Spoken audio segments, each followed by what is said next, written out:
தெரிவிக்கலாம்.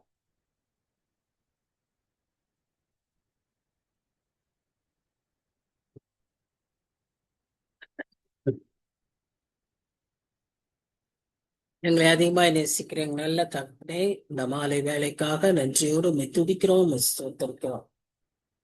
ஆம் சுவாமி, இன்றைய தினத்திலும் ஆண்டவரே, நாங்கள் ஒரு சிறு கூட்டமாக உடைய பாதத்தில் அமர்ந்து உடைய வசனங்களை தியானிக்கும்படியாய் வந்திருக்கிறோம். இந்த வேலையை நீர் ஆசீர்வதியும். உடைய வசனங்களை நாங்கள் தியானிக்கும் போது அது எங்களுக்கு அருமருந்தாக, எங்கள் ஆத்துமாவுக்கு ஊட்டமாக, சத்தாக, எங்கள் ஆத்துமா செழிக்க ஆண்டவரே நீர் இதை ஆசீர்வதிக்கும்படியாய் ஜெபிக்கிறோம். இந்த நேரத்தை நீர் பொறுப்பேற்றுக் கொள்ளும் சுவாமி. ஆவியானவர் இந்த வேலையை பொறுப்பேற்று எங்களுக்கு கற்றுத்தாரோம். நாங்கள் அமர்ந்து கற்றுக்கொள்ள எங்களுக்கு உதவி செய்யும். அதை ஏற்றுக்கொள்ள எங்களுக்கு மனதை தாரோம். அதன்படி வாழவும் எங்களுக்கு கிருபை தாரோம். எங்களை தாழ்த்தி உடைய கரத்துல நாங்க ஒப்பு கொடுக்கிறோம். நீர் பொறுப்பேற்றுக் கொள்ளும். இந்த நேரத்தை ஆசீர்வதியும். வர இருக்கிறவர்களை சீக்கிரம் அழைத்து வாரும். நீரே பொறுப்பேற்றுக் கொள்ளணும் சுவாமி. உடைய கரத்தில் ஒப்பு கொடுக்கிறோம். நேசிக்கிற இயேசு கிறிஸ்து மூலமாய் வேண்டிக் கொள்கிறோம் பிதாவே. ஆமென், ஆமென். Good evening, everyone. Welcome to this study. Greet you all in the precious name of our Lord and Savior Jesus Christ. God has been good to us and He is good all the time.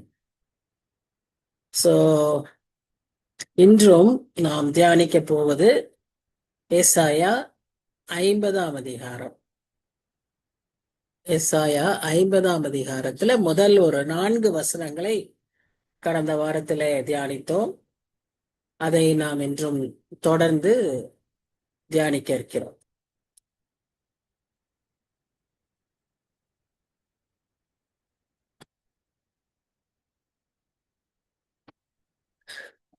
நான்காம் வசனம் என்ன சொல்வது என்று பார்த்தால் 4, 5 2 வசனங்களையுமே நாம் பார்க்கும்போது, இளைப்படைந்தவனுக்கு சமயத்திற்கேற்ற வார்த்தை சொல்ல நான் அறியும்படிக்கு கர்த்தராகிய ஆண்டவர் எனக்கு கல்விமானின் நாவை தந்தருளினார். காலைதோறும் என்னை எழுப்புகிறார். கற்றுக்கொள்கிறவைகளைப் போல நான் கேட்கும்படி என் செவியை கவனிக்க செய்கிறார். கர்த்தராகிய ஆண்டவர் என் செவியை திறந்தார். நான் எதிர்க்கவும் இல்லை, நான் பின்வாங்கவும் இல்லை. இந்த வசனங்களை வாசிக்கும் போது இது தீர்க்கதரிசி ஏசாயா பேசுகிறது போல் இருந்தாலும், இது நம்ம முதல் வசனத்திலிருந்து பார்த்தபடி இது மேசியா, தாசனாகிய மேசியா தன் பிதாவை குறித்து சொல்லுவதாகவும் பார்க்கிறோம். நாம் விளங்கி கொண்டபடி தீர்க்கதரிசி சொல்லுகிறதாகவும் பார்க்கிறோம். இதை நமக்கும் அப்ளை பண்ணி கொள்ளலாம். நாமும் இந்த அனுபவத்தில் நம்மாலும் இதை சொல்ல முடியும். அப்படிதான் இந்த வசனங்கள் நமக்கு கொடுக்கப்பட்டிருக்கு. இது நம்முடைய அனுபவமாக நாம் மாற்றிக்கொள்ள அழைக்கப்படுகிறோம். அப்போ இதுல நாம் என்ன பார்க்கிறோம்னு சொன்னா, காலைதோறும் அவர் நமக்கு கற்றுக் கொடுக்கிற நேரம். So there is a time for God to teach us and there is a time for us to listen to him. இது ரொம்ப இம்பார்ட்டன்ட். ஏன்னு சொன்னா, வேற டைம்ல நம்மால அவர் கண்டினியூஸா maybe he is all the time teaching us, but we cannot be receptive or sensitive due to the other distractions in this world. கொஞ்ச நேரம் கழிச்சு நம்ம உட்கார்ந்தாலுமே நம்மால என்ன செய்ய முடியாது, அதிகமாய் நாம கவனிக்கிறது கடினமாய் இருக்கிறதை நாம் அறிவோம். எத்தனையோ காரியங்கள் நாம டிஸ்ட்ராக்ட் பண்ணும். ஸோ அது காலை நேரம் தான், அதுவும் அதிகாலை நேரம் தான் மிகவும் ஸ்பெஷல். அந்த நேரத்துல தான் நாம் அவரை கூப்பிட முடியும். அந்த நேரத்துல என்னை தேடுகிறவர்களுக்கு நான் சமீபமாய் இருக்கிறேன் என்று கர்த்தர் சொல்கிறார். கர்த்தரை தேட வேண்டிய நேரத்துல நம்ம தேடணும்னு சொல்லுது வேதம். அப்படி அந்த தேடுற நேரம் எதுன்னு பார்த்தோமானால் அதிகாலை நேரமும் என்றும் நாம பார்க்கிறோம். இந்த இது கர்த்தர் நமக்கு இந்த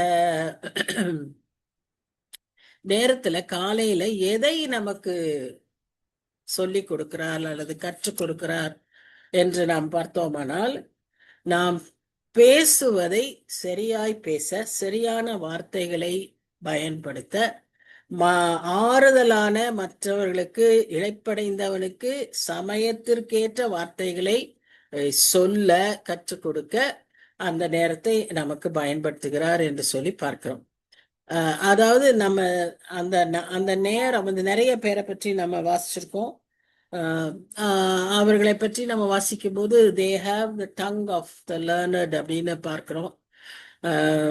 நிறைய பேர் அப்படியெல்லாம் வாழ்த்துறதை நாம் பார்க்கிறோம் இல்லையா?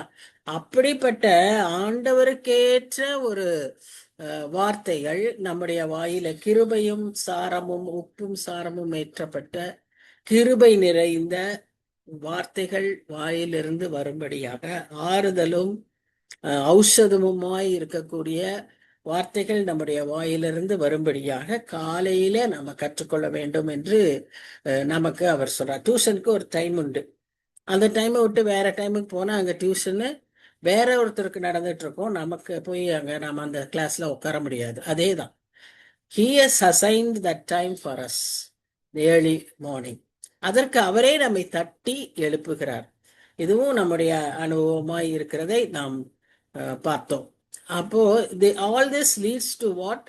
A very close fellowship with God, an intimate relationship with God. Our God is a relational God. He wants to have a close, intimate fellowship with us. அப்படிப்பட்ட ஒரு நெருக்கமான உறவை நாம் பெற்றுக்கொள்ளத்தக்கதான ஒரு நேரம் அந்த அதிகாலை நேரம். அப்போ அது அந்த நேரத்துல நாம் அவர் சொல்லுவதை கேட்கும்படியாக நம்முடைய செவிகளை அவர் திறந்தார். கர்த்தர் அவர் வார்த்தையை கேட்கும்படியாக செவியை திறக்கிறவராய் இருக்கிறார். அவர் வார்த்தையை ஏற்றுக்கொள்ளும்படியாக இருதயத்தை திறக்கிறவராய் இருக்கிறார். அவருடைய வார்த்தைகளை நாம் அபியாசிக்கும்படியாக ஆவியானவர் நமக்கு உதவி செய்கிறார். ஏனென்றால் அவருடைய வார்த்தைகள் கால்களுக்கு தீபமா பாதைக்கு வெளிச்சமா இருக்கிறது என்று சொல்லி நாம் பார்க்கிறோம். அப்போ இந்த செவிகளை நாம் அவருடைய சத்தத்துக்கு கேட்க பழக்கிக் கொள்ள வேண்டும். ஏனென்றால் நம்முடைய செவிகளுக்கு காத்துக்கிட்டு இருக்கிற இந்த விதமான ஒரு இமேஜினரி பிக்சர் அங்க நம்ம பார்க்கிறோம். காதுகள்ல அப்படியே வெயிட் பண்ணிட்டு இருக்கு. அந்த காதுல வேற சத்தத்தை போட, நம் வேற சத்தங்களை கேட்க, வேற ஆலோசனைகளுக்கு செவி கொடுக்க, வேற விருப்பமான ஒரு ஏதோ ஒன்று இந்த இந்த இந்த சத்தத்திற்கு பதிலாக வேற சத்தம் கேட்கும்படியாக காதுகளை திசை திருப்ப அல்லது காதுகளை நிரப்ப பிசாசானவன் காத்து கொண்டிருக்கிறான். அதனால நம்ம we have to be very very careful to be open to listen to God's voice. அவர் வந்து எப்படி பேசுவாருன்னு சொல்லி நமக்கே தெரியும். நம்ம அமைதலா இருக்கும்போதே அவருடைய சத்தத்தை நாம் கேட்க முடியும். ஒரு பெரிய பிளாஸ்ட், ஒரு பெரிய ட்ரம்பட் கால், ஒரு பெரிய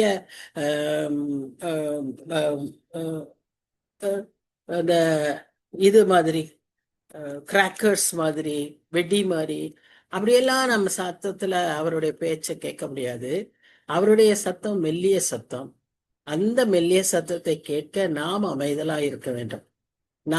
நம் மனது காமா இருந்தாதான் அந்த சத்தத்தையே நாம கேட்க முடியும். இல்லைன்னா அந்த சத்தம் வந்துகிட்டே இருக்கும், ஆனா நம்ம செவி அதை ரிசீவ் பண்ணாது. இதையும் நம்ம அநேக சமயங்களில உணர்ந்திருக்கிறோம். Sometimes even in churches when the preacher is preaching, அவர் ப்ரீச் பண்ணிட்டு தான் இருப்பாரு, ஆனா நாம வந்து அதுல வந்து என்ன செய்ய முடியாது, ஈடுபடவே முடியாது. Because our ears, because our mind is not calm. நாம அந்த சத்தத்துல ஆண்டவர் சத்தத்தை கேட்கும்படியாக நாம டியூன் ஆகி வரல. அதனால நாம அந்த சத்தம் நமக்கு வந்து வெறும் சத்தமா இருக்கும், வெறும் வார்த்தைகளா இருக்கும். சில சமயம் அந்த வார்த்தைகள் மிக அலங்காரமான ஒரு பலவிதமான இப்ப இதைகளை கொண்ட வார்த்தைகளாக இருக்கலாம். ஆனா அந்த வார்த்தைகள் நம்முடைய செவிகளில எந்த பாதிப்பையும் உண்டாக்காது, எந்த எழுச்சியையும் உண்டாக்காது. ஆனா எம்மாவோ சீஷர்கள் அவரோடு கூட நடக்கும்போது, அவர் அந்த வார்த்தைகளை பேசும்போது, அவர்கள் செவிகள் கேட்கும்போது குழம்பின மனநிலையில் இருந்தாலும் அவர்கள் உள்ளங்கள் கொழுந்து விட்டு எரிந்திருந்தன. ஏன்னா அவர்கள் பழகி இருந்தாங்க. அந்த சத்தத்துக்கு பழக்கமுள்ளவர்களா இருந்ததினால அவர்களுடைய உள்ளம் குழம்பின நிலையா இருந்தா கூட அவர்களால் அவருடைய சத்தத்தை கேட்கும்படியாகவும் அது நிமித்தமாய் அவர்கள் உள்ளம் கொழுந்து விட்டு எரியும்படியாகவும் you also might have experience. சில அவரோட பாடல்கள், வசனங்கள், இது எல்லாமே it will give a warmth experience. உள்ளத்துல ஒரு ஒரு சென்ஸ் ஆஃப் வார்ம்த் இருக்கும், ஒரு எழுச்சி வரும், a revival, a revival in your heart, அந்த ஒரு reviving in your spirit will get revived. அந்த ஒரு காரியம் நடக்கும். It will lead to the renewal of your mind. And finally, it will lead to filling of the Holy Spirit. So, இதுதான் procedure, protocol. இந்த இது அப்படியே நடக்கும் when you listen to him early in the morning. இப்போ இந்த காதை பற்றி பேசும்போது 5ஆம் வசனத்துல நம்ம பார்க்கிறோம், அதை அவர் பழக்குவார். அதற்கு நான் எதிர்க்கலன்னு சொல்றதெல்லாம் it is also a Jewish culture. அவர் சர்வெண்ட்னு சொன்ன, தாசன்னு சொன்ன.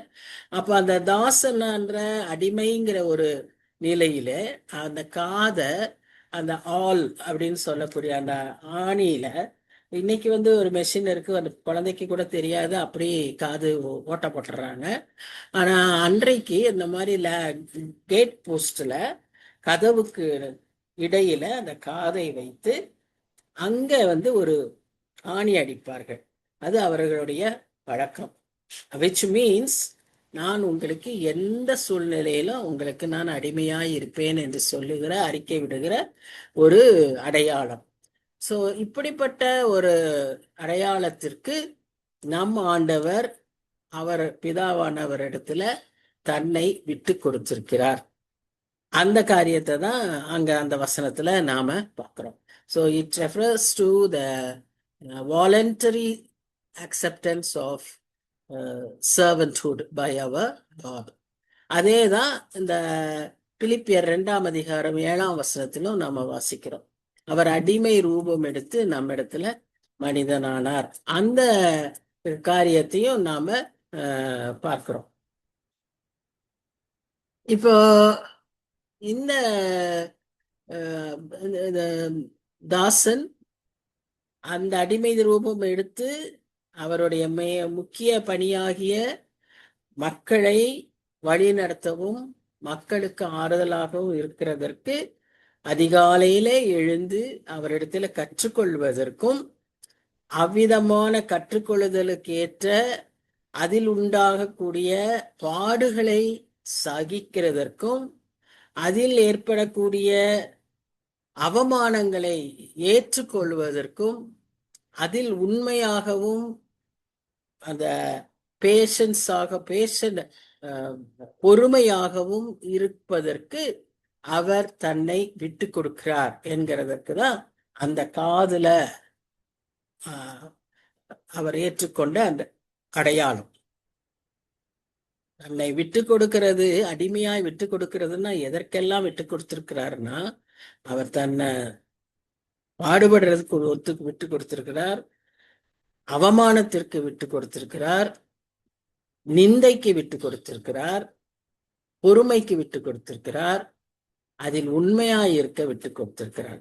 இப்படி இந்த விட்டு கொடுக்கிறதற்கு அந்த அதிகாலை நேரத்திலே அவர் கற்றுக்கொண்டிருக்கிறார். பிதாவானவர் அவருக்கு அந்த அதிகாலை நேரத்திலே கற்றுக் கொடுத்திருக்கிறார். இதை நான் எதிர்க்கவும் இல்லை, பின்வாங்கவும் இல்லை. இந்த பொறுப்பை, இந்த காரியத்தை அவர் அந்த நேரத்துல அவருக்கு சொல்லும் போது, கற்றுக் கொடுக்கும் போது, மேசியாவாகிய கிறிஸ்து அதை எதிர்க்கவும் இல்லை, அதற்கு பின்வாங்கவும் இல்லை. இந்த அதிகாலை நேரத்துல நமக்கும் இப்படி சில வெளிப்பாடுகளை சொல்லி தருவார். நம்முடைய வாழ்வின் நோக்கம், நம்முடைய எதிரில் இருக்கிற அர்த்தங்கள், நம்ம வாழ்வில் எதிரில் இருக்கிற பொறுப்புகள், இது எல்லாவற்றையுமே அந்த நேரத்துல அவர் நமக்கு சொல்லி தருவார். இதை கற்றுக்கொண்ட நாம் அதற்கு கீழ்ப்படியவும் அதிலே உறுதியாய் இருக்கவும் நாம் அழைக்கப்படுகிறோம். இதற்கு தான் நமக்கு முன்மாதிரியாக மேசியாவானவர் நமக்கு ஒரு நல்ல முன்மாதிரியாக அவர் வாழ்ந்து காட்டினார். இப்ப 6ஆம் வசனத்துல நாம பார்க்கிறோம். இது தொடர்ந்து பாருங்க, அதுல தொடர்ச்சியாக நம்ம பார்க்கிறோம். காலையில அவர் கற்றுக் கொடுத்த போது, அதை ஏற்றுக்கொண்ட போது அதனுடைய விளைவு என்னன்னு பாருங்க.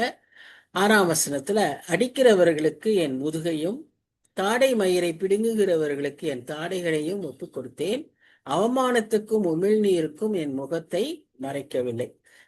இது பாருங்க, மேசியா சொல்ற மாதிரி இருக்கு. ஆனா மேசியா பிறக்கவே இல்லை உலகத்துல. 700 வருஷங்களுக்கு முன்பாகவே தீர்க்கதரிசியின் மூலமாக ஃபர்ஸ்ட் பர்சனா பேசுவாரு, தேர்ட் பர்சனா பேசுவாரு. இப்படி பல விதங்களிலே ஆண்டவர் நம்மோடு பேசுகிறார். இந்த தீர்க்கதரிசிகள் மூலமாகவும் பேசுகிறார். அப்படித்தான் இந்த இடத்துல நாம பார்க்கிறோம். அப்போ கர்த்தராகிய ஆண்டவர் எனக்கு துணை செய்கிறார், ஆகையால் நான் வெட்கப்படேன், நான் வெட்கப்பட்டு போவதில்லை என்று அறிந்திருக்கிறேன். ஆதலால் என் முகத்தை கற்பாறையை போல் ஆக்கினேன்.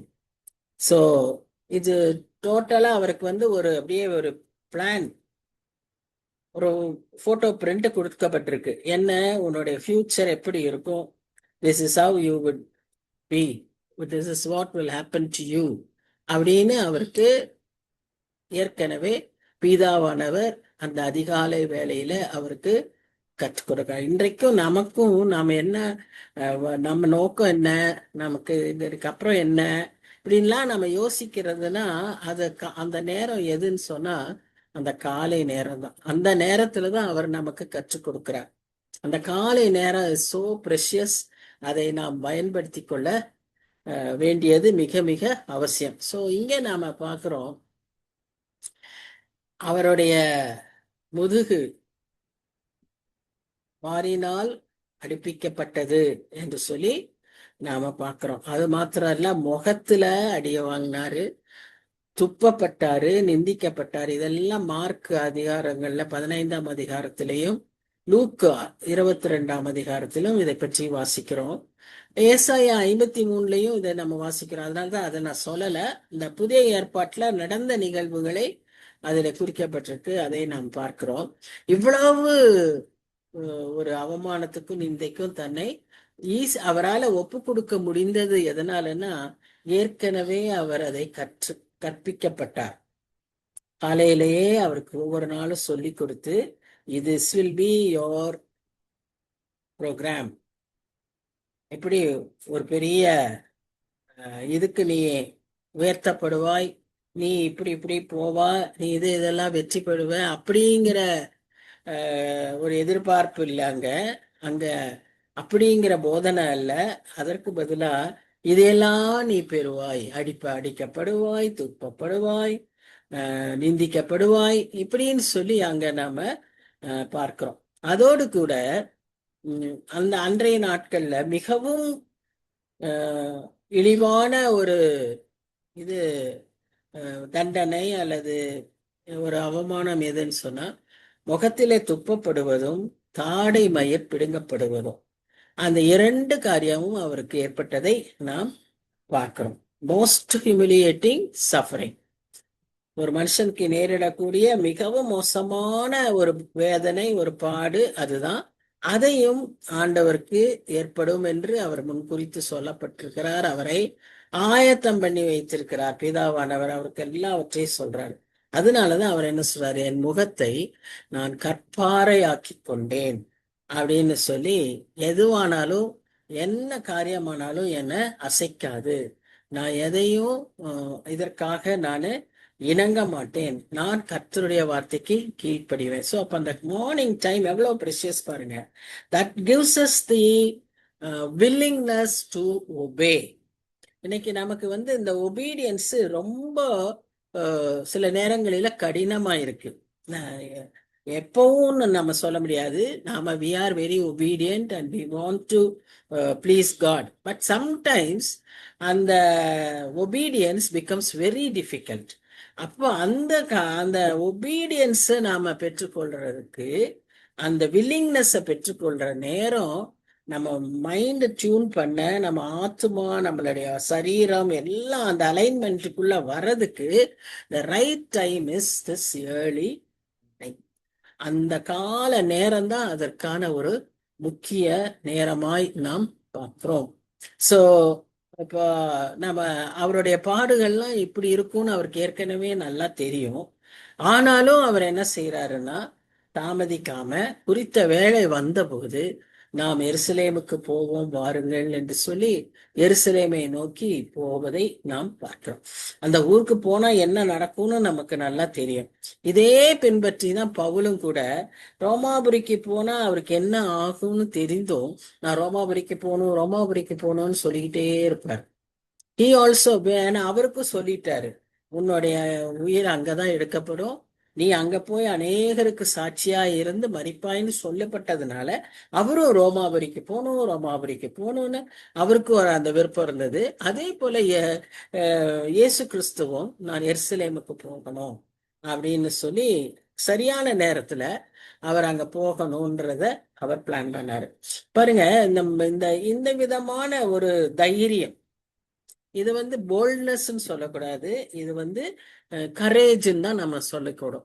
அந்த கரேஜ் ரெண்டு விதமா இருக்கு. அதாவது அந்த நேரத்துல ஒரு ஸ்பான்டேனியஸ் கரேஜ், அந்த நேரத்து சிச்சுவேஷனுக்கு ஒரு ஒரு தைரியம் நாம அந்த இடத்துல ரியாக்ட் பண்றோம். That is one courage, type of courage. The other type is a planned courage. அது எப்படின்னா, நமக்கு வரக்கூடிய துன்பங்கள், நமக்கு இதனால் ஏற்படக்கூடிய விளைவுகள் எல்லாவற்றையும் தெரிந்து ஆனாலும் தைரியமாய் ஏற்றுக்கொள்ளுகிற அந்த விதமான ஒரு பிளான்டு கரேஜ். இது இயேசு சுவாமிகிட்டையும் பார்த்தோம், நம்ம பவுலடியார்ட்டையும் அது நம்ம பார்க்கிறோம். ஏதோ இதுதான் என் விதி, இப்படிதான் எனக்கு எழுதப்பட்டிருக்கு, நான் இதை தான் ஏற்றுக்கொள்ளணும் அப்படி அவர் அதை ஏற்றுக்கொள்ள. உலகத்தார் இன்னைக்கு சில காரியங்களை அப்படி சொல்லிடுவாங்க. எனக்கு என்ன தலையில அப்படிதான் எழுதியிருக்கு, எனக்குன்னு இது இப்படித்தான், நான் இவ்வளவுதான் அப்படின்னு சொல்லி அப்படி ஏத்துக்குவாங்க. அது அல்ல, அப்படி அல்ல. ஆண்டவர் அப்படி அந்த கர்த்தருடைய திட்டத்தை, அவருடைய சித்தத்தை ஏற்றுக்கொள்ளவில்லை. நாமும் எப்பொழுதும் எந்த நேரத்திலும் அந்த விதமான அக்செப்டன்ஸ் நமக்குள்ள இருக்கக்கூடாது. நமக்கு அதை பிரியத்தோடு, அது ஆண்டவருடைய சித்தம் என்று நாம் ஏற்றுக்கொள்ளணும். அப்போஸ்தலர் 4ஆம் அதிகாரம், 5ஆம் அதிகாரம், ஏதோ இந்த 5ஆம் அதிகாரம்னு நினைக்கிறேன். பேதுருவும் யோவானையும் சிறையில பிடிக்க வைத்து, நீங்க ஏரோது சொல்லுவாரு, நீங்க இந்த வெளியே ப்ரீச்சே பண்ணக்கூடாது, உங்களை நான் விட்டுறேன், ஆனா நீங்க வெளியே போய் கிறிஸ்துவன்ற நாமத்துல நீங்க ப்ரீச் பண்ணக்கூடாதுன்னு அவரை சிறையில போட்டு அவரை துன்புறுத்திடுவார். அப்புறம் அவரை விடுவார். அப்ப அந்த துன்புறுத்தி விடுகிற சமயத்துல அவங்க 2 பேரும் சொல்றது, நாங்கள் இப்படி பாடுபடுவதற்கு பாத்திரவான்களாய் எண்ணப்பட்டதற்கு, பாத்திரவான்களாய் எண்ணப்பட்டதற்கு நாங்கள் அதை பெரிதா எடுத்துக்கணும். அப்போ ஒரு பாடு வரும்போது நாம் அதை பாத்திரவான்களாய் எண்ணுகிற ஒரு அக்செப்டன்ஸ், இந்த விதமான acceptance of God's will is important. So அதுதான் நமக்கு வேண்டிய முக்கிய காரியம். அப்படி இருக்கும்போது இந்த பிரச்சனைகள் எல்லாம் வந்தாலும் நம்முடைய முகத்தை நாம் எப்படி செய்து கொள்ள முடியும்? கற்பாறை ஆக்கி கொள்ள முடியும். எந்த ஒரு ரியாக்ஷனையும் காண்பிக்காம, எந்த ஒரு பயத்தையோ அல்லது கவலையையோ நாம் வெளிப்படுத்தாம நம்மால இருக்க முடியும். ஏன்னு சொன்னா கர்த்தர் வாக்கு பண்ணி இருக்கிறார், நான் உங்களை வெட்கப்பட விடுவதில்லை அப்படின்னு சொல்லி. அப்போ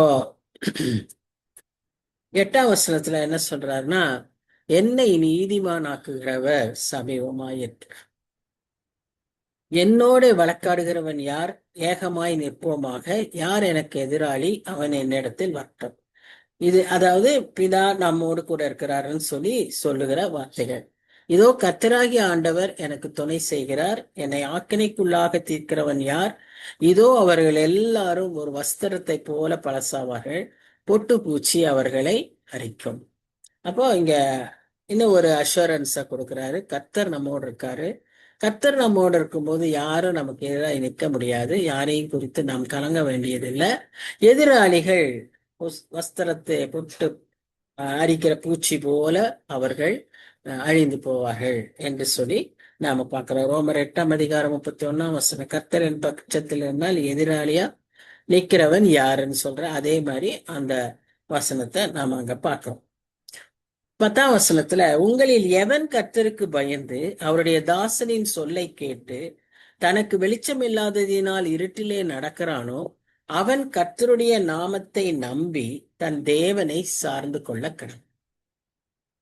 எவன் கர்த்தருக்கு பயந்து ஃபர்ஸ்ட் அவருடைய தாசனின் சொல்லை கேட்டு, செகண்ட் தனக்கு வெளிச்சம் இல்லாததினால் இருட்டிலே நடக்கிறானோ அவன் கர்த்தருடைய நாமத்தை நம்பி தன் தேவனை சார்ந்து கொள்ள கடவன். அப்போ 3 ஸ்டெப் இருக்கு. 4வது trust. First fear of God நமக்கு இருக்கணும். 2வது லிசனிங் டு ஹிஸ் வாய்ஸ். 3வது அது வெளிச்சமே இல்லைனாலும் இருட்டில் நம்ம நடக்கணும். ஏன்னா பாதைக்கு வெளிச்சம் அவருடைய வசனம். அப்போ அவருடைய வார்த்தை நமக்கு ஒரு சில நேரங்கள்ல நமக்கு வழியே தெரியாம ஒரு ஒரு we will be in total darkness. ஒரு எல்லாமே கன்ஃபியூஷன், எதுல போறது என்ன பண்றது, கிராஸ் ரோட்ஸ், அந்த மாதிரி ஒரு நிலைமை நேரிடும் போது கர்த்தருடைய நாமத்தை நம்பி தன் தேவனை சார்ந்து கொள்ள கடவுள். What are we to do under such situation? இப்போ கர்த்தருக்கும் அந்த நிலைமை வந்தது, மேசியாவுக்கு அந்த நிலைமை ஏற்பட்ட போது அவர் அப்படிதான் உம் சித்தம் என்னில் நிறைவேறட்டும், என் சித்தம் அல்ல உம்முடைய சித்தமேன்னு சொல்லி அவர் சொல்வதை நாம பார்க்கிறோம். So first fear of the Lord, second obedience. மொட்டேருங்கிற ஒருத்தர் சொல்ற ஒரு அருமையான வார்த்தை, only he who knows how to obey can call others to obedience. மற்றவர்களை கீழ்ப்படின்னு சொல்றதுக்கு முன்னால அவனுக்கு அந்த கீழ்ப்படுகிற அனுபவம் இருக்கணும். எல்லாவற்றுக்குமே எந்த தலைவனா யாரா இருந்தாலும் மற்றவர்களுக்கு சொல்லுவது முன்பாக நீ இப்படி இருக்கணும் அப்படி இருக்கணும்லாம் சொல்றதுக்கு முன்பாக அந்த அனுபவம் தனக்கும் இருந்தால்தான் அது அவர்களிடத்திலிருந்து அவன் அதை எதிர்பார்க்க முடியும். அதனால மேசியாவும் நம்ம பாதையில நம்மோடு கூட நமக்கு முன்பாக அடிசுவடுகளை விட்டு சென்றிருக்கிறார். ஸோ அப்போ இங்கேயும் நம்ம பார்க்குறோம், the final ultimate thing is to trust in the Lord and rely only on God. அப்பதான் நம்மால என்ன செய்ய முடியும், அந்த சூழ்நிலையை மேற்கொள்ள முடியும். வெளிச்சம், அதாவது நம்ம கர்த்தருக்கு பயந்து அவருடைய வார்த்தையை கேட்டு அப்படி நடக்கும்போது நமக்கு எந்த துக்கமோ துன்பமோ எந்த ஒரு இருளான சூழ்நிலையோ தோல்விகளோ ஏற்படாதுன்னு ஒருத்தரும் சொல்ல முடியாது. எல்லாம் நேரிடும், எல்லா சூழ்நிலைகளும் நமக்கும் வரும். ஆனா அந்த சூழ்நிலையில எப்படி நடக்கணும்ன்றதுக்கு நமக்கு வழி உண்டு. என்னது? கர்த்தரை சார்ந்து கர்த்தரையே நம்பி இருக்கும்போது அவர் நம்மை நடத்தி செல்வார். அப்படி இருக்கிற சூழ்நிலையில இங்க நம்ம என்ன பார்க்கிறோம்னா, இதோ நெருப்பை கொளுத்தி அக்கினி பொறிகளால் சூழப்பட்டிருக்கிற நீங்கள் அனைவரும் உங்கள் அக்கினி தீபத்திலும் நீங்கள் மூட்டின அக்கினி ஜுவாலையிலும் நடங்குங்கள், வேதனையில் கிடப்பீர்கள், என் கரத்தினால் இது உங்களுக்கு உண்டாகும். அப்படின்னா என்ன அவர் இந்த இடத்துல முக்கியமா சொல்றாரு அப்படின்னு பார்த்தீங்கன்னா, அவருடைய நாமத்தை அவரை நாம் நம்பி இருக்கும்போது நம்முடைய எல்லா செயல்களும் நாம் எடுக்கிற சகல முயற்சிகளும் எப்படி இருக்கும்னு சொன்னா அப்படியே அக்கினியில அது பொசுங்கி போயிடும்.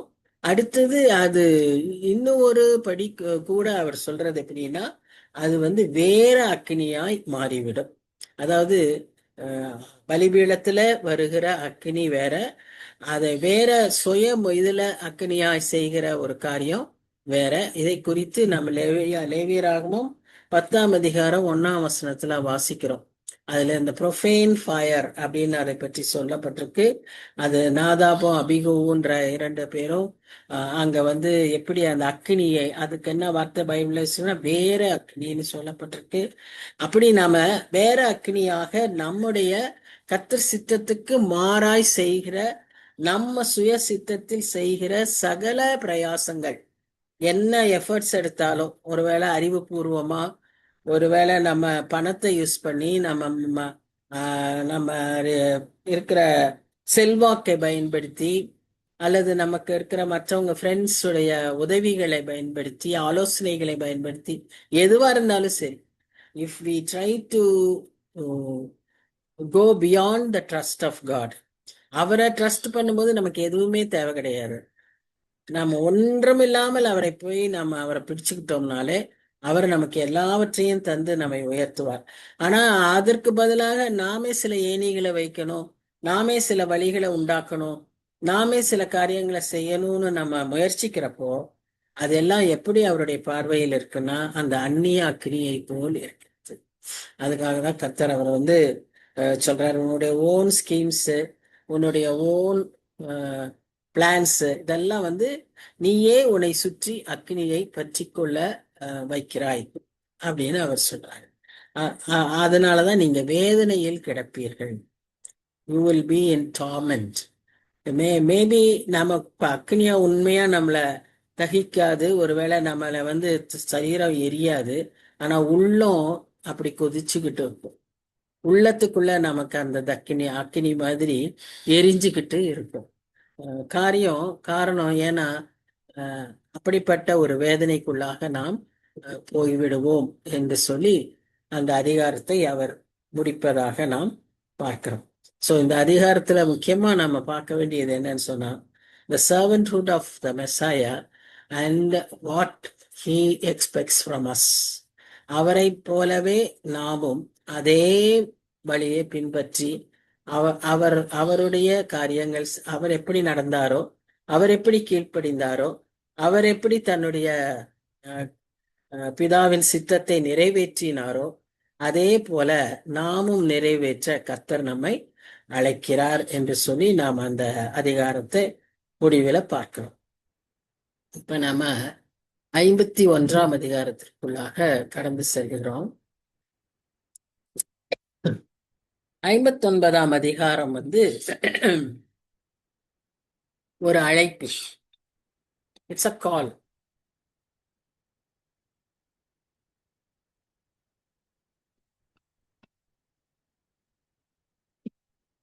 எதற்கு? It is also a call to listen and for righteousness. A call for righteousness. இந்த 2 காரியத்தையும் இந்த அதிகாரத்துல பார்க்கிறோம். A call to listen and a call for righteousness. அழைப்பு எதற்கு?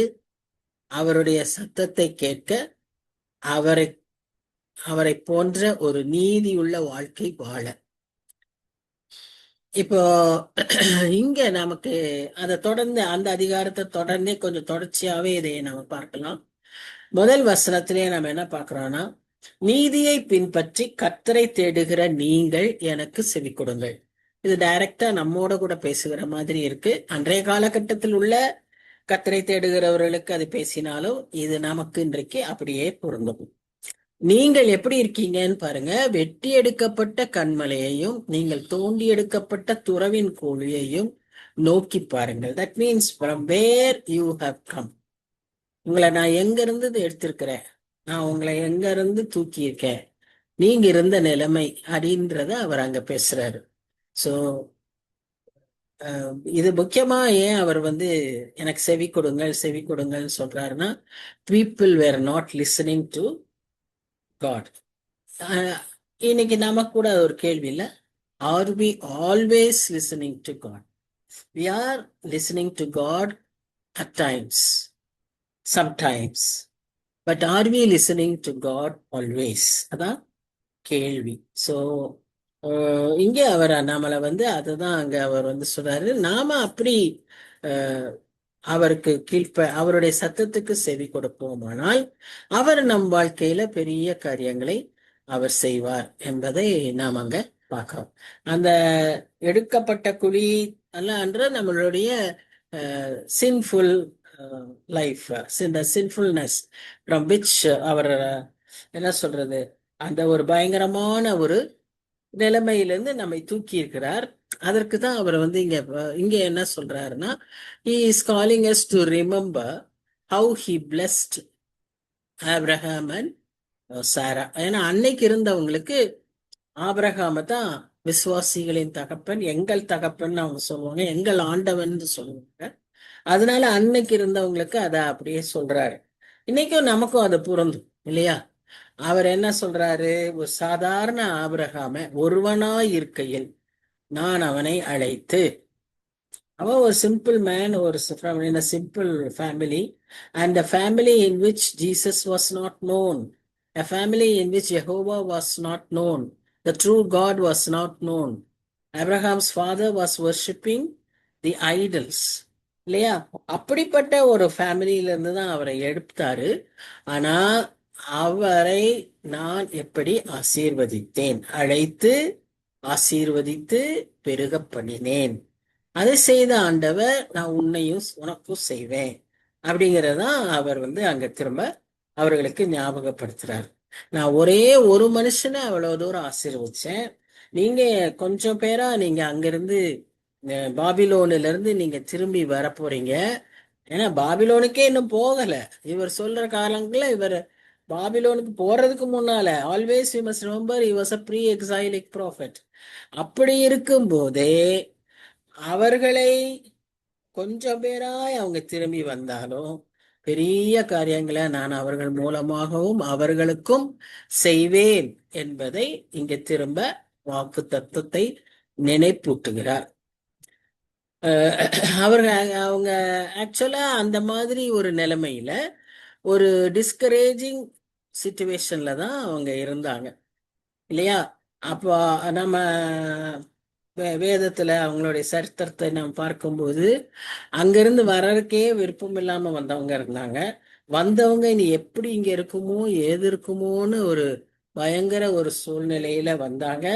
அவங்க they had totally forgotten all the principles of the Mosaic law and the covenants and all other things. So என்ன ஆச்சு, அதையெல்லாம் ஞாபகப்படுத்துறதுக்கு எஸ்ரா எழும்ப வேண்டி இருந்தது. எஸ்ரா எழும்பி அவர்களுக்கு அதையெல்லாம் சொல்லி கொடுக்க வேண்டி இருந்துச்சு, டீச் பண்ண வேண்டி இருந்துச்சு. So there was a need for a priest, for a person to teach them about the laws of God and about godly character and godly sacrifice, offerings, feast, everything they had to be reminded of. அந்த மாதிரி ஒரு நிலைமையில அவர்கள் இருந்தா கூட கர்த்தர் அவர்களுக்கு இப்படியெல்லாம் செய்து அவர்களை உயிர்ப்பித்தார், அவர்களுக்கு ஒரு எழுப்புதலை, ஒரு ரட்சிப்பை கட்டளையிட்டார் என்பதை ஞாபகப்படுத்துறாரு. இன்னைக்கு நமக்கும் கூட நாம வந்து we may be in such a ஒரு என்ன சிச்சுவேஷன், ஒரு ஹோப்லெஸ் சிச்சுவேஷனா இருக்கலாம். ஒருவேளை நமக்குள்ள வந்து அவிசுவாசம்தான் இருக்கு, தலை தூக்கி நிக்கிறதா இருக்கலாம். எனக்கு விசுவாசிக்கவே முடியல, நான் எதை விசுவாசிக்கிறது, என்ன நடக்குது, எனக்கு என்ன நல்லது நடந்ததுன்னு நான் விசுவாசிக்கிறது, இப்படின்னு நம்ம யோசிச்சுக்கிட்டே இருக்கக்கூடிய சிச்சுவேஷன்ல நாம இருக்கலாம். ஆனா நாம ஆண்டவர் சொல்றது இதெல்லாம் வந்து நமக்கு செய்கிற நமக்கு இந்த நிலைமையை நம்மளை இந்த நிலைமையில இருத்தி வைக்கிறதே பிசாசு. நீ இந்த நிலைமையில இருக்க வேண்டிய அவசியமே கிடையாது. ஏன்னு சொன்னா forgetting what God did and getting discouraged is the two master strokes of Satan. அவன் பயன்படுத்துகிற முக்கியமான கருவிகள் கர்த்தர் செய்த நன்மைகளை மறக்க வைக்கிறதும், கர்த்தர் செய்த நன்மைகளை மறந்ததினாலே நாம் இருக்கிற நிலைமையை அப்படியே நம்ம அப்படியே கொண்டு போய் கீழே தள்ளுறதும் அது அவனுடைய வேலை. ஆனா இதை நாம மாத்தணும்னு சொன்னா we must use the two master strokes of our God. என்னது அது? praise and trust. அவர் துதிக்க துதிக்க துதிக்க கர்த்தர் செய்த நன்மைகளை நாம் நினைப்போம். Count your blessings day by day. Count your blessings one by one. So நேச்சுரலா நமக்கு என்ன நிரப்பும்னா, துதி நிரம்ப நிரம்ப நிரம்ப உள்ளத்துல கிருபை பெருகும். அப்போ அது பதிலை கொண்டு வரும். துதி நமக்கு நாம் கேட்கிற விண்ணப்பங்களுக்கான பதில்களை கொண்டு வரக்கூடிய ஒரு வழி. ஸோ இந்த துதியை நாம உள்ளத்துல அதிகமாக்கணும். அடுத்ததா அவர் மேல நம்பிக்கை வைக்கணும். இந்த துதிக்க துதிக்க துதிக்கவே நமக்கு என்ன ஆயிரும், கர்த்தர் எப்படிப்பட்டவர்னு துதிக்க ஆரம்பிக்கிறப்பவே நமக்கு நம்பிக்கை உள்ளத்திலே எழும்பும். This is personal revival. Each one of us must have this personal revival experience daily. And as we read in the previous chapter, the best time for it to start is in the early morning. அதுதான். அதை தொடங்க தொடங்க செய்ய செய்ய நாள் முழுக்க நம்ம அந்த அனுபவத்திலேயே நம்ம செய்யணும். நம்ம எந்த விதமான எக்ஸ்கியூசஸ் கொடுத்தாலும் அந்த எக்ஸ்பீரியன்ஸை you cannot get anywhere else, at any time also, any other time.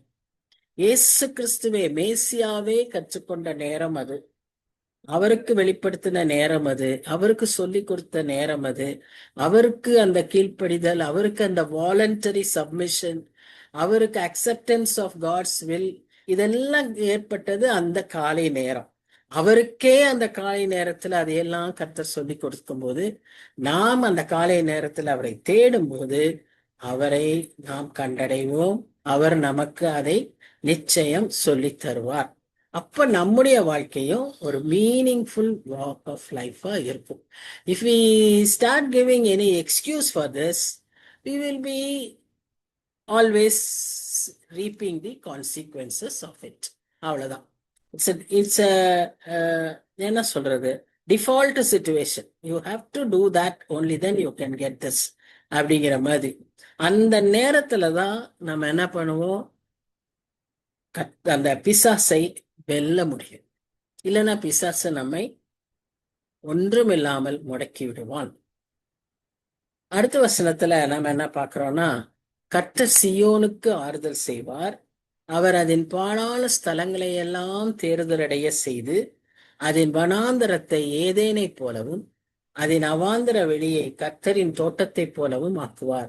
சந்தோஷமும் மகிழ்ச்சியும் துதியும் கீத சத்தமும் அதில் உண்டாயிருக்கு. இந்த வர்றவங்க இருக்காங்கல்ல, அங்க இருந்து பாபிலோன்ல நல்லாவே செட்டில் ஆயிட்டாங்க. 70 வருஷம் பார்த்துக்காங்க, 2 ஜெனரேஷனாவது ஆயிருக்கும். அப்போ அல்லது 3.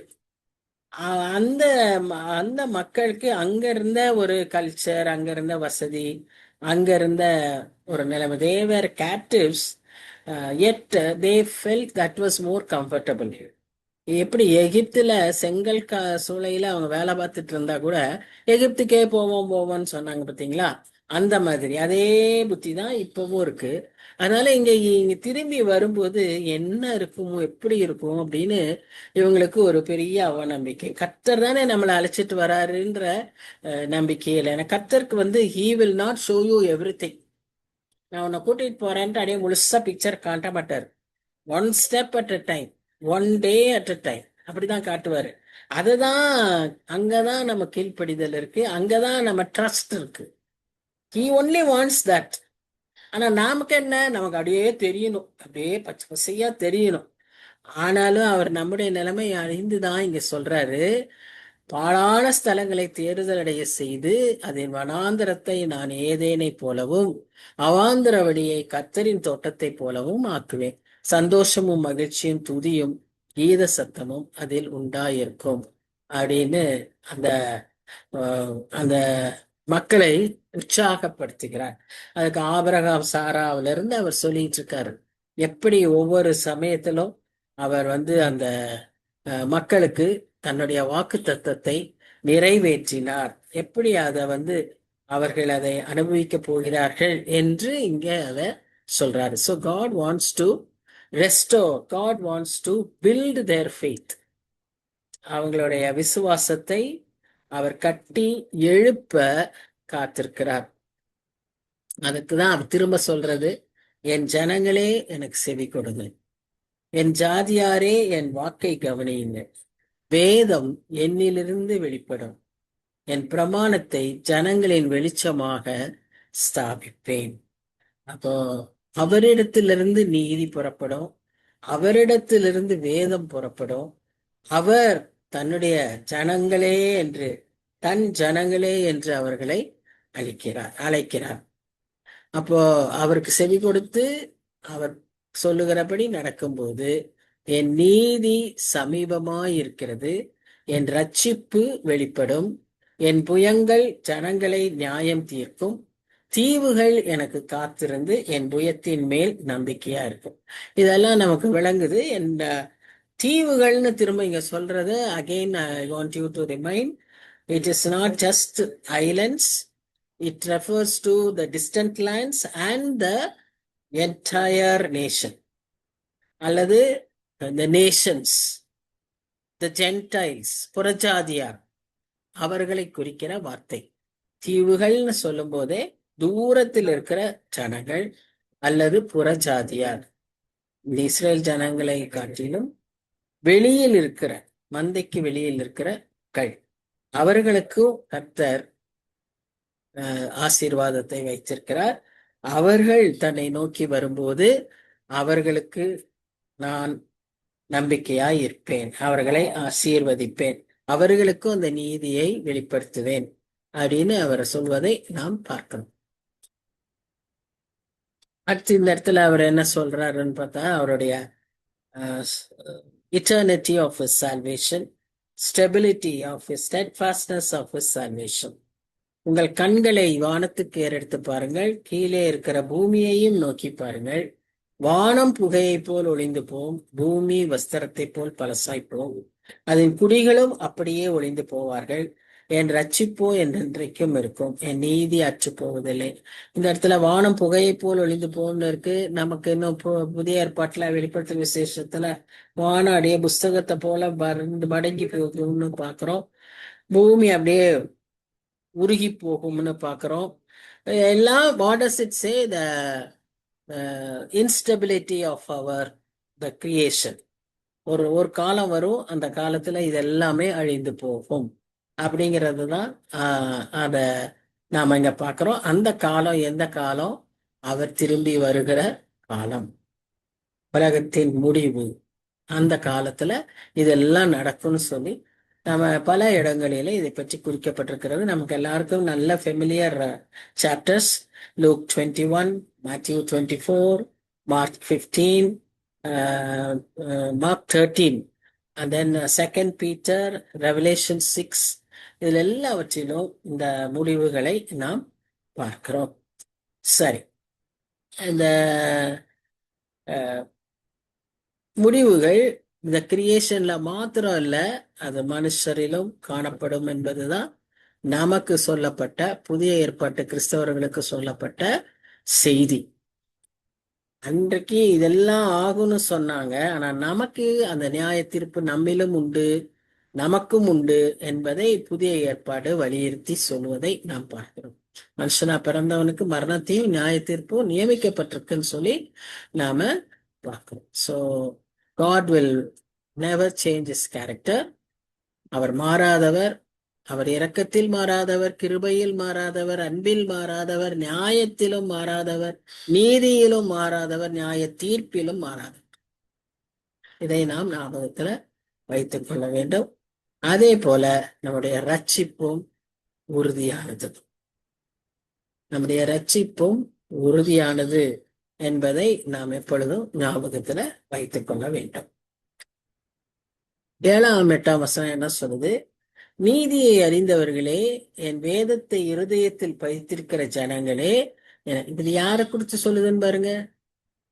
இது யாருக்கு? It is address directly to us, because we are those people. இல்ல, நீதியை அறிந்தவர்கள், வேதத்தை இருதயத்தில் பதித்திருக்கிற ஜனங்கள், எனக்கு செவி கொடுங்க. மனுஷரின் நிந்தனைக்கு பயப்படாமலும் அவர்கள் தூஷணங்களால் கலங்காமலும் இருங்கள். அப்படின்னா என்ன? இது நமக்கு நேரிடும். We will come into some situation, some days when people will insult us. நமக்கு இப்படி ஒரு சிச்சுவேஷன் வரும்.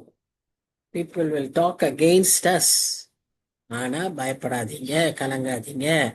அவர்கள் அவர்கள் ஒரு அழிவு எப்படி இருக்கும்னு நம்ம இங்க பார்க்கணும். நமக்கு அது ரொம்ப இம்பார்ட்டன்ட் இல்ல. நமக்கு என்ன நேரிடும் அப்படின்னு பாத்தீங்கன்னா, என்னுடைய நீதியோ என்றென்றைக்கும் நிலைக்கும், என் ரட்சிப்பு தலைமுறை தலைமுறை தோறும் இருக்கும்.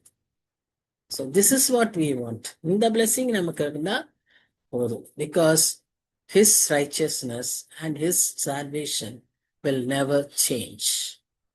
அது wicked peopleனால ஏற்படக்கூடிய காரியங்களா இருந்தாலும், நமக்கு நேரிடக்கூடிய துன்பங்களா இருந்தாலும், அது எதுவும் மாறாது. அவர்கள் நம்மை பார்த்து கேலி பண்ணலாம், நம்மளை பார்த்து சிரிக்கலாம், நம்மை பார்த்து மாக் பண்ணலாம். ஆனா God is there for us.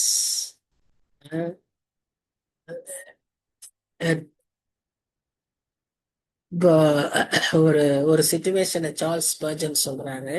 அவர் எழுதின book the secret of love to God அப்படிங்கிற புத்தகத்துல அவர் எழுதியிருக்கிற ஒரு பகுதி, ஐ cannot imagine a true man saying, I love Christ, but I don't want others to know that I love him, lest they should laugh at me.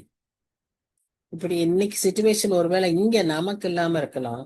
ஆனா ஒரு வேலை பார்க்குற ஸ்தலங்கள்ல, பள்ளிக்கூடங்கள்ல, சில குடும்பங்கள்ல, இன்னைக்கு இருக்கிற இளைய தலைமுறை இதை அதிகமாய் ஃபேஸ் பண்றாங்க. அங்க இருக்கிற சூழ்நிலையில, வேலை பார்க்குற இடங்கள்ல அல்லது படிக்கிற இடங்கள்ல, நான் ஒரு கிறிஸ்டியன்னு சொல்றதுக்கே அவங்களுக்கு ஒரு வெக்கமான ஒரு சூழ்நிலை. ஏன்னா அவங்க சிரிப்பாங்க, என்ன நீ புது கிறிஸ்டியனா, எங்களுக்கு தெரியாத கிறிஸ்டியனா, எங்களுக்கு எத்தனை கிறிஸ்டியன்ஸ் தெரியுமே, அவங்க எல்லாம் இப்படிதானே இருக்காங்கன்னு சொல்லக்கூடிய ஒரு சூழ்நிலையில இருக்கிற நிலைமைகளை நாம் பார்க்கிறோம். ஆனா this is indeed a cowardly fear. அப்படின்னா என்ன? நீ ஒரு கோழை. இதெல்லாம் மேற்கொள்றதுக்கு தான் அந்த அதிகால நேரத்துல நாம கற்றுக்கொள்ளணும். அப்ப என்ன கிடைக்கும்னா, we will get that courage. அந்த godly courage நமக்கு இருக்கும். யாராவது உன்னை ஏதாவது சொல்லிட்டாங்கன்னா, உனக்கு முகமே செவந்துருது, நீ முகத்தையே திருப்பிக்கிற, அது ஒரு வெக்கமா ஏத்துக்கிற. பட் இயேசு கிறிஸ்து என்ன பண்ணார்? அவர் எப்படி அதையெல்லாம் ஏற்றுக்கொண்டார்? அவர் எப்படி அதையெல்லாம் சகித்தார்? அவர் ஒன்றுமே செய்யாமலே அத்தனையும் சகித்தார். அதெல்லாம் நம்ம நினைத்து பார்க்கும்போது அதையெல்லாம் நம்மால் என்ன செய்ய முடியும்? ஓவர் கம் பண்ண முடியும். அந்த ஸ்பர்ஜன் சொல்றாரு, you are brave for the world and cowardly towards Christ. இந்த பேர் நமக்கு வரக்கூடாது. You are brave for the world but cowardly towards Christ. அப்படி இருக்கக்கூடாது. we can even be cowardly for the world but be brave towards Christ. அந்த பேர் தான் நமக்கு இருக்கணும். ஸோ எப்படி ஒரு பொட்டு பூச்சி துணிகளை எல்லாம் அரைச்சு போகுமோ அந்த மாதிரி அவங்க எல்லாம் அழிஞ்சு போயிடுவாங்க. நீ ஏதோ நிலையானதுன்னு நினைச்சு இந்த இந்த உயர்வு வேணும், இந்த இந்த ஸ்தானத்துல நான் இருக்கணும், எனக்கு இந்த இந்த நேரத்துல இந்த இடத்துல என்னை எப்படி நினைப்பாங்க, I am a big officer, how can I witness for Christ அப்படிலாம் நம்ம யோசிக்கக்கூடிய அந்த மாதிரி நேரங்கள்ல அதையெல்லாம் நீ முக்கியப்படுத்துறப்போ you are not giving the due priority to Christ, because your God is an eternal God and an unchanging God. அவர் கொடுக்கிற அத்தனை ஆசீர்வாதங்களும் நிலையானவை. அப்போ நாம இந்த உணர்வோடு நாம என்ன பண்ணணும்? நாம அவருக்கு சாட்சியாய் வாழணும். இது ரொம்ப இன்னைக்கு டிஃபிகல்ட் சிச்சுவேஷன், ரியாலிட்டி சிச்சுவேஷன். இன்னைக்கு நம்மளால அப்படி நமக்கு நிறைய சூழ்நிலைகள்ல அப்படி உறுதியா நிக்க முடியல. ஆனா உடனே நம்ம யோசிக்க வேண்டியதெல்லாம் தானியேல, யோசேப்ப, இப்படி நிறைய நம்ம உதாரணம் மொர்தெகாய், எஸ்தர், இவங்களெல்லாம் எதுக்கு நமக்கு ஆண்டவர் காமிச்சு பயத்துல வச்சிருக்காருன்னா, அவங்க அந்த சூழ்நிலைகள்ல எப்படி ஞானமா, எப்படி ஜபத்தோடு, எப்படி அந்த காரியங்களை மேற்கொண்டாங்க. They too had lived in such a situation in a new culture, a new office, வேற கவர்மெண்ட், சிறைப்பிடித்து போன ஒரு இடத்துல உனக்கு கொடுக்கப்பட்ட பதவி. இப்ப அங்கெல்லாம் வந்து how much we should be conscious about these things. அந்த சூழ்நிலைகள்ல எப்படி அவங்க தைரியமா இருந்தாங்கன்னு நம்ம யோசிக்கணும். And we have to get the guidance from the Holy Spirit, always remembering that our God is an eternal God, and the God is an unchanging God, and all his blessings are eternal. அது என்றைக்கும் நம்மோடு கூட இருக்கும் அப்படிங்கிற நம்பிக்கையோடு நம்ம இருந்தோம்னா நம்மால என்ன செய்ய முடியும், இதையெல்லாம் மேற்கொள்ள முடியும். எழும்பு எழும்பு பெலன்கொள் கர்த்தரின் புயமே, முந்தின நாட்களிலும் பூர்வ தலைமுறைகளிலும் எழும்பினபடி எழும்பு. ராகாபை துண்டித்ததும் வலு சர்ப்பத்தை வதைத்ததும் நீதான் அல்லவோ. இது மேசியாட்ட பேசுற மாதிரி இருக்கு. எழும்பு எழும்பு பெலன்கொள், அதாவது it's a call for us to wake up, wake up call. அப்படின்னா என்ன அர்த்தம்? தூங்கிட்டு இருக்கோம், காம்ப்ளசன்சி, ஒரு மொனாட்டனி, ஒரு routine. It's become a routine. Our spiritual life has also become a routine that we should never allow. ரொட்டீனா இருக்கக்கூடாது. டிசிப்ளின்டா இருக்கிறது வேற, எல்லாம் அப்படியே ஒரு போக்கோட அப்படியே இப்படியா அது அப்படியே அடுத்ததான் இதா அப்படின்னு அந்த மாதிரி ஒரு மொனோட்டனி நம்ம இடத்துல இருக்கக்கூடாது. அதுக்குதான் தட்டி எலும்பு அப்படின்னு சொல்றாரு. ஏன்னா நம்ம ஆண்டவர் தூங்குவதும் இல்லை, உறங்குவதும் இல்லை. அவர் எந்த நேரமும் விழிப்பாய் நம்மை கவனித்துக் கொண்டிருக்கிறார். நாம எவ்வளவு விழிப்புள்ளவர்களா இருக்கணும். அதுவும் இந்த கடைசி நாட்கள்ல நமக்கு கொடுக்கப்படுகிற அறிவுரையே அதுதான். விழித்திருந்து ஜெபம் பண்ணுங்கள், சோதனைக்கு உட்படாதபடி விழித்திருந்து ஜெபம் பண்ணுங்கள். இல்ல, நம்ம விழிப்போடு இருக்க வேண்டியது மிக மிக அவசியம். அதாவது இந்த ராகாபை துண்டித்ததும் வலு சர்ப்பத்தை துண்டித்ததும் இதெல்லாம் சொல்லப்படுகிறது ஒரு இமேஜரி சர்பென்ட், ஏன்ஷியன்ட் சர்பென்ட்னு பேரு. அதெல்லாம் it all refers to Satan. அந்த சாத்தானுடைய குணங்களை நாம் அதுல பார்க்கலாம். முக்கியமா அந்த சாத்தான் வீழ்ச்சி அடைவதற்கு காரணமா இருந்த குணங்கள் கீழ்ப்படியாமை, பெருமை. ஆனால் அவரை காட்டிலும் மேலாவே இந்த ஒரு பெருமையும் அவருக்கு வர. நம்ம எப்பவுமே நமக்கு நேரிடுகிற சக்சஸ குறித்து அதிக ஜாக்கிரதை உள்ளவர்களா இருக்கணும். நமக்கு நேரிடுகிற சக்சஸ், நமக்கு வர ரிச்சஸ், நமக்கு வர ஃபேம், புகழை போல போதை கொடுக்கறது வேற ஒண்ணுமே இல்லை. இதெல்லாம் மனுஷனை வீழ்ச்சி அடைய செய்யும். Human mind is designed, always remember. அதை நம்ம நல்லா புரிஞ்சுக்கிட்டோம்னாலே எப்பவுமே அலர்ட் ஆயிக்கலாம். அந்த நம்ம மைண்ட அந்த சின்ஃபுல் நேச்சர்னால அப்படி ஒரு டிசைன்ல இருக்கு. நாம அதை ஆண்டவர்கிட்ட ஒப்பு கொடுத்து நம்ம அதுல இருந்து மீட்கப்பட்டிருக்கிறோம். ஆனா we are still in the presence of sin. அதனால அந்த ஒரு கவர்ச்சி நமக்கு இருக்கும், அந்த பழையத்துக்கு இழுக்கும். அப்போ நாம இந்த அலர்ட்னஸ், இந்த விழிப்பு நமக்கு வேணும். இல்லைன்னா அந்த ஒரு அப்படியே ஒரு டல்னஸ் நமக்குள்ள இருந்தா we will slowly drift. நம்ம பாவம் போறோம், நம்ம அந்த மாதிரி தூரம் பண்றோம், அவரை விட்டு விலகி போகிறோங்கிறதே உணராம நம்ம போய்கிட்டே இருப்போம். Because of the complacency. அதுதான் we have to be very careful. மகா ஆழத்தின் தண்ணீர்களாகிய சமுத்திரத்தை வற்றி போக பண்ணினதும், மீட்கப்பட்டவர்கள் கடந்து போக கடலின் பள்ளங்களை பலியாக்கினதும் நீதான் அல்லவா. இது கர்த்தர் செய்த அந்த அற்புதத்தை இங்க பேசுறத பாக்குறோம். சிவந்த சமுத்திரத்தை பண்ணினதை நாம இங்க பாக்குறோம்.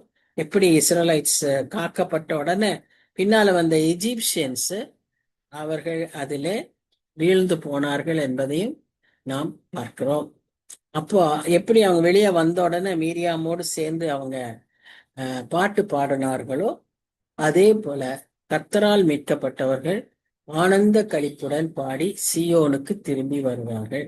It all refers to the past, to the present, that is the near future, how they will come from exile, and the distant future, how they will enter the eternity.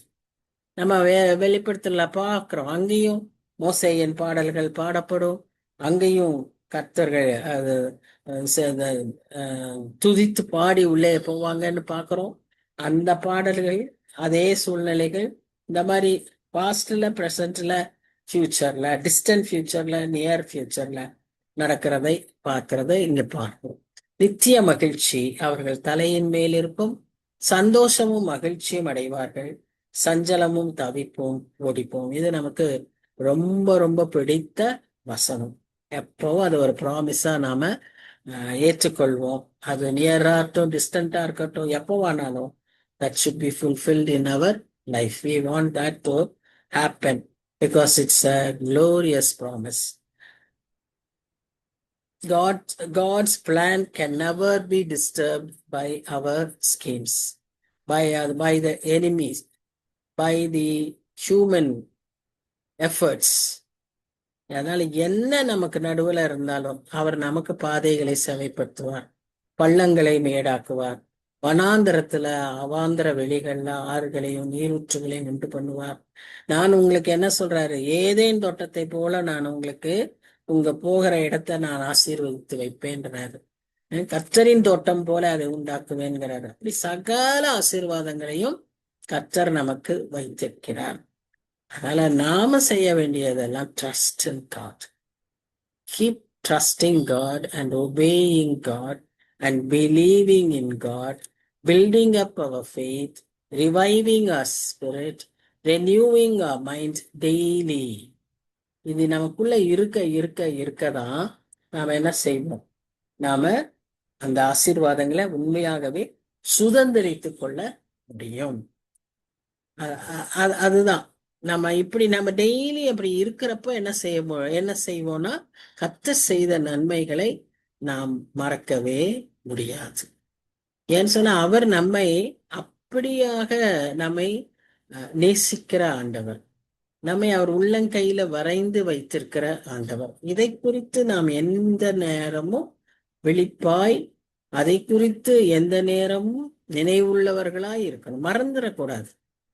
நமக்கு பிரச்சனைகளினால இதை மறந்துடக்கூடாது. நமக்கு இருக்கிற சந்தோஷத்தினால இதை மறந்துடக்கூடாது. நமக்கு கிடைத்த வெற்றியினால நம்ம இதை மறந்துடக்கூடாது. தோல்வியினாலேயும் இதை மறந்துடக்கூடாது. We have to live a balanced life. A Christian is to live a balanced life. ஒரு சமநிலை கிறிஸ்தவனாய் வாழ பழகிக்கொள்ள வேண்டும். எதுவும் நம்மளை அசைக்க கூடாது, எதுவும் நம்ம அப்படியே தூக்கிடக்கூடாது, எதுவும் நம்ம தாழ்த்திடக்கூடாது. ஸோ அந்த கைகளிலே நம்மை மறைத்து வைத்திருக்கிற ஆண்டவர். மோசேயை எப்படி அப்படியே மறைச்சாரோ, நமக்கு அவர் நம்மை தன் கைகளிலே மறைத்துக் கொள்கிற ஆண்டவர். எப்படிப்பட்ட சூழ்நிலை ஆனாலும் சரி, இன்னைக்கு நடக்கிற எல்லா விதமான போராட்டங்களின் மத்தியிலும், உச்சக்கட்டமான வறுமை, ஒரு எக்கனாமிக் கிரைசிஸ், பாவர்ட்டி, இதெல்லாம் வருகிற சூழ்நிலையிலும் தன் கரங்களை வைத்து தன் பிள்ளைகளை மறைத்து கொள்கிற ஆண்டவர் இருக்கிறார், நம்மோடு கூட இருக்கிறார். எது நேர்ந்தாலும் it is under God's control, because we are his children. It is under God's control. So we need not be afraid. We have to only put our trust in him. எந்த விதமான பயங்கரமான காரியமும் அவருக்கு கீழே தான். அவர் தான் சாவரன், அவர் தான் highest authority. அவர் நமக்கு தெரியும். நமக்கு சிஇஓ நம்ம மேல கன்சர்ன்டா இருக்காருன்னா, இந்த பெட்டி ஆபீசர்ஸ் பத்தியெல்லாம் நம்ம கவலைப்பட வேண்டிய அவசியம் இல்லை. அதுக்காக அவங்கள மரியாதை செலுத்த வேண்டிய அவசியம் இல்லைன்னு நான் சொல்லல. அவங்க கொடுக்குற த்ரெட்ஸ் எல்லாம் நம்ம ஒன்றும் பண்ணாது. Because we have the highest authority. So அப்படி நம்மை எப்பொழுதும் நினைவில் வைத்துக் கொள்ள வேண்டும். அதை நம்ம பத்தி நினைக்கிறத விட்டுட்டு அவரை நினைச்சோம்னாலே போதும். அவரைத்தான் நாம நினைக்கணும். அவர் யாரு, அவர் என்ன பண்றாரு, இதுல அவர் என்ன பண்ணுவாரு, என்ன எப்படி காத்துக்குவாரு, என்னை பற்றி என்ன அவர் சொல்லியிருக்கிறாரு, இந்த சூழ்நிலையில அவர் என்ன செய்வேன்னு சொல்லியிருக்கிறாரு. இதை ஞாபகத்துல வச்சாலே நம்முடைய வாழ்க்கை நமக்கு ஒரு வெற்றியுள்ள வாழ்க்கையாய் மாறும். எல்லாமே நம்ம we should remember it is God who allows it. It is only because God permitted it, it has come to us. அப்படிங்கிறது நான் இதான் கடைசி வசனம்னு நினைக்கிறேன். நானே உங்களுக்கு ஆறுதல் செய்கிறவர், சாக போகிற மனுஷனுக்கும் புல்லுக்கொப்பா இருக்கிற மனுபுத்திரனுக்கும் பயப்படுகிறதற்கும் வானங்களை விரித்து பூமியை அஸ்திபாரப்படுத்தி உன்னை உண்டாக்கின கர்த்தரை மறக்கிறதற்கும் நீ யார்? ஒரு பெரிய கேள்விய சொல்லி முடிக்கிறேன். நானே உங்களுக்கு ஆறுதல் செய்கிறவன், என்னை தவிர வேற யாராலையும் உங்களுக்கு இந்த ஆறுதலை தர முடியாது. No one can lead us to quiet pastures, still waters, clear waters. No one can lead us to, only God can lead. அப்போ நாம எப்படிப்பட்டவங்க? சாக போற மனுஷன், புல்லுக்கொப்பா இருக்கிற மனுஷன். அந்த மனுஷனுக்கு நீயே பயப்படுற? நான் உனக்கு வானத்தை விரிச்சு பூமியை அஸ்திபாரப்படுத்தி உன்னை உண்டாக்கி இருக்கிறேன். I am that great creator. என்ன நீ மறந்துட்டு அவனுக்கு ஏன் பயப்படுற அப்படிங்கிறத ஆண்டவர் இங்க தெளிவா சொல்றாரு. இடுக்கன் செய்கிறவன் அழிக்க ஆயத்தமாகிற போது நீ அவனுடைய உக்கிரத்துக்கு நித்தம் இடைவிடாமல் பயப்படுகிறது என்ன? இடுக்கன் செய்கிறவனுடைய உக்கிரம் எங்கே? அதாவது பயமும் மறதியும் ஒன்றாய் செல்லும். நம்ம அவரை மறந்துட்டோம்னா அவருடைய எல்லாவற்றையும் நம்ம மறந்துடுவோம். we'll become the loser. So naturally we will have the fear. பயத்துல வாழ்வோம். So I think I can, yeah, we have lot of verses. Yes. So இந்த வசனத்துல இருந்து நான் அடுத்த வாரம் எடுக்கிறேன். Somehow I thought only 12 verses. மீதியை நாம அடுத்த வாரத்துல பார்ப்போம். இந்த வாரத்துல நமக்கு ஆண்டவர் ஞாபகப்படுத்தின முக்கியமான காரியங்கள்: அதிகாலை நேரத்தை பயன்படுத்தி கொள்வது. அதிகாலை நேரத்துலதான் நம்ம எல்லாவற்றையும் ஜெயிக்கிற அந்த training time, listening time, learning time, teaching time, tuition time, அந்த நேரத்தை நாம பெற்றக்கூடாது. அதை பெற்றுக்கொள்ளும் போது God gives us all the blessings. How he blessed Abraham and Sarah. How he blessed those people who came from the exile. How he blessed those who came from Egypt. The very same God is eternal God. He is an immortal God. He is an almighty God. So he is there for us to bless us at all times. And all times we should remember God is in control. Let us pray. அன்பின் ஆண்டவரே, நன்றியோடு துதிக்கிறோம், ஸ்தோத்திரிக்கிறோம் சுவாமி. அருமையான வார்த்தைகளை கொடுத்து எங்களை நீர் உற்சாகப்படுத்தின கிருபைகளுக்காக நாங்க நன்றியோடு துதிக்கிறோம். உடைய ஜீவனுள்ள வார்த்தைகளுக்காக நாங்க நன்றி செலுத்துகிறோம். சமயத்துக்கேற்ற வார்த்தைகளாய் எங்களுக்கு நீர் தந்திருக்கிறீர். அதை நாங்கள் பிரயோகிக்கவும் எப்படி கற்றுக்கொள்ள வேண்டும் என்று எங்களுக்கு சொல்லி கொடுத்திருக்கிறீர். அதை நாங்கள் கடைபிடிக்க எங்களுக்கு உதவி செய்ய சுவாமி. அந்த willingness to accept your will, your plans and your purposes, and the willingness to obey you and put our trust in you. இதை எங்களுக்கு நீர் கிருபை தாரும் சுவாமி. அபியாசிக்க உதவி செய்யும். For you are a God who bless generations after generations. அப்படியாக நாங்க பிளெஸ்ஸிங்கா இருக்க, மற்றவர்களுக்கு நாங்க முன்மாதிரிகளாய் இருக்க, அநேகரை உனக்குள்ளாய் வழி நடத்த, இந்த கடைசி நாட்கள்ல இக்கட்டான இந்த சூழ்நிலைகள்ல ஆண்டவரே நாங்க உண்மை வெளிப்படுத்த எங்களுக்கு நீர் கிருபை தர வேண்டுமாய் ஆண்டவரும் இரட்சகருமாகிய இயேசு கிறிஸ்துவின் மூலம் வேண்டிக் கொள்கிறோம் பிதாவே. ஆமென், ஆமென். Thank you, Annie. God Thank you, bless. ma'am. Thank you. Thank you, Annie. Thank you. Thank you, ma'am. Thank you, ma. Thank you. God bless you.